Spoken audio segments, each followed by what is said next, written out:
Fred Couples now ready back on the tee at the 12th. Par 4, 373. Kurt, iron in hand. This is the only, there were 2 holes yesterday that Couples did not hit driver off the tee. This is one of them. Well, it narrows down in his driving range, which is around 300 right now. If you're not careful, if you get it too far on the right side of the fairway, you get blocked out by some trees.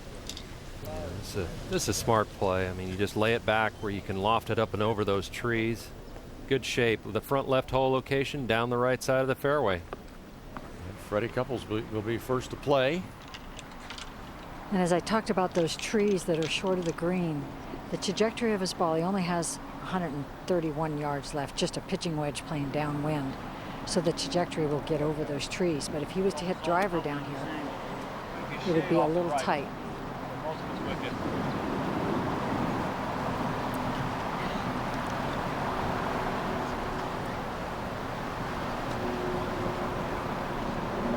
Decent amount of help, a little right to left. Freddie was waiting for the 13th tee, which is close to this fairway, waiting for the players to hit.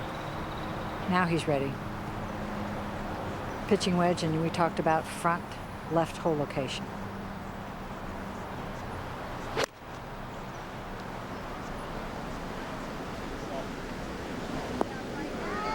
It's beautiful. Up and over that tree. Yeah, Freddie Couples came on with some fire. Will he win 2 out of 3? We will see when we come back. And Fred Couples for birdie. This to get back to 10 under par. Had it to 10 through 9, but then bogeyed 10. Par 11. Has this for birdie at 12. Really a fairly flat putt here, Donna. It doesn't do a heck of a lot as far as movement, and it's one that he can, you know, put the confident roll on it. I don't think he has to fear too much about hitting it too far by. Now, yeah, I think you're right. Just a little bit of speed on it. It's putting back uphill, which we talked about. You cannot be above this hole, or you have to play defensive.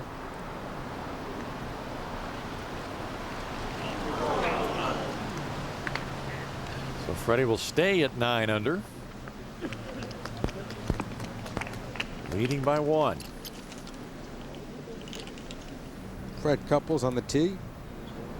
See 2 nice approaches, 2 nice tee shots already from his fellow competitors. And we talked about 171, and you see there his clubs in there. He's actually elected to hit 6, which is stock 6-iron from him. For him is 179. Right now the wind is down. You can see the flag is just not blowing at all.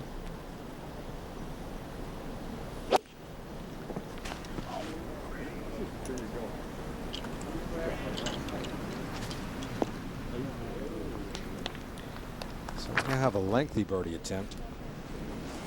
And Fred Couples looking at a long birdie putt. Lou did tap in for birdie to get within 1 back at 11.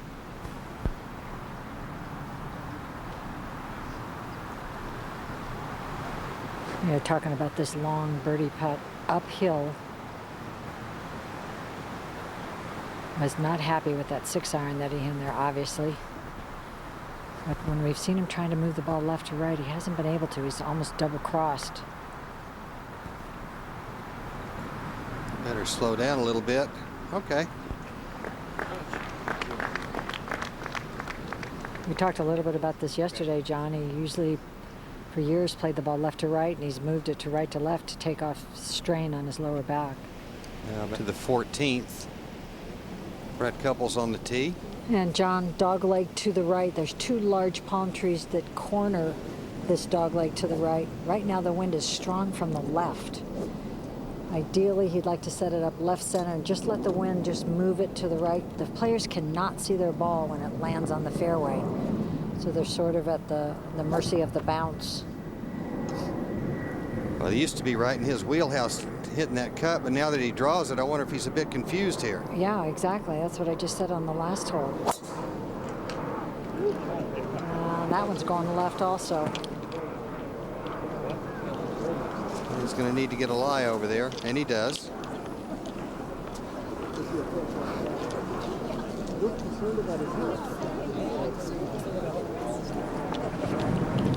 And Fred Couples from the left rough. 8-iron in hand, good lie as you mentioned in that first cut of rough. Tree in front of him, but he'll just work the ball right around that, where that hole location is on the left.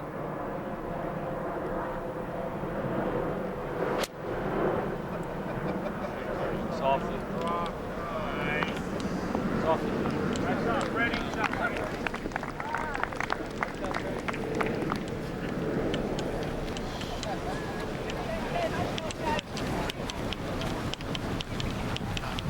Fred Couples was hoping to open up a sizable lead. Hasn't been able to do that to this point. The lead is 1 over Tom Lehman, Lauren Roberts, and Lou. A lot of players still very much in the picture.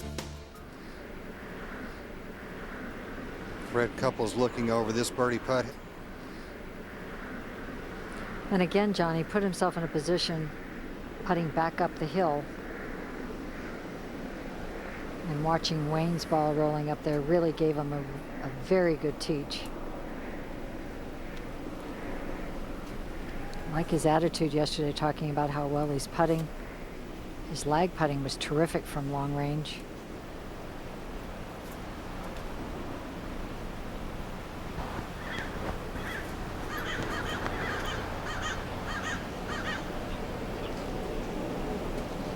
Well, that'll work. Maybe a bit of a push, huh?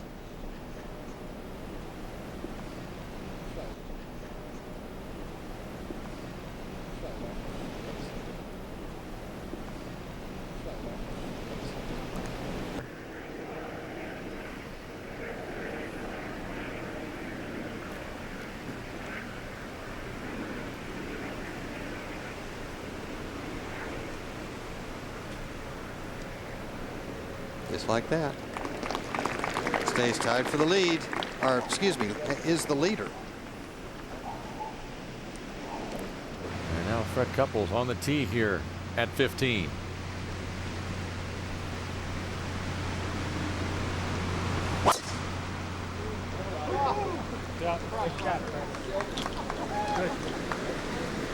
Tremendous amount of club head speed still in his swing.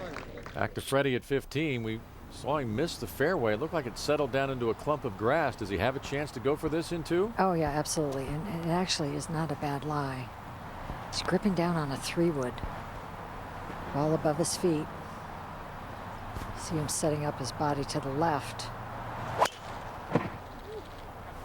And that little cut he's trying to play.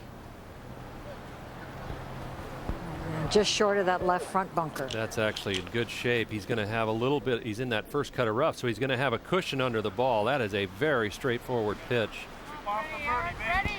Let's break down Boom Boom swing here, Kurt. I'll tell you, it has not changed really since he's been about 19 years old, since I first saw it. Little across the line at the top, very long backswing, but he sets it and then he's able to drop it into that inside slot. Really the only change, Donna mentioned it earlier and we talked about it yesterday, is he's more of a drawer of the ball now than he was for all his years on the PGA Tour. It's easier on his back and a very strong grip. Big shoulder turn though, and then he just unwinds those shoulders, drops to the inside, uses his hands a lot. That's one reason why he's able to generate the club head speed. He does use his hands in his swing. What's the key to his swing? I mean, everybody always tries to emulate that swing. Is it flexibility? Good luck. Yeah, he's very flexible, but that big shoulder turn, a lot of people just don't have that kind of flexibility to get the club that far back. Well, Fred Couples finds himself in a 4-way tie for the lead. Let's see if he can get up and down and make birdie to regain the lead when we come back.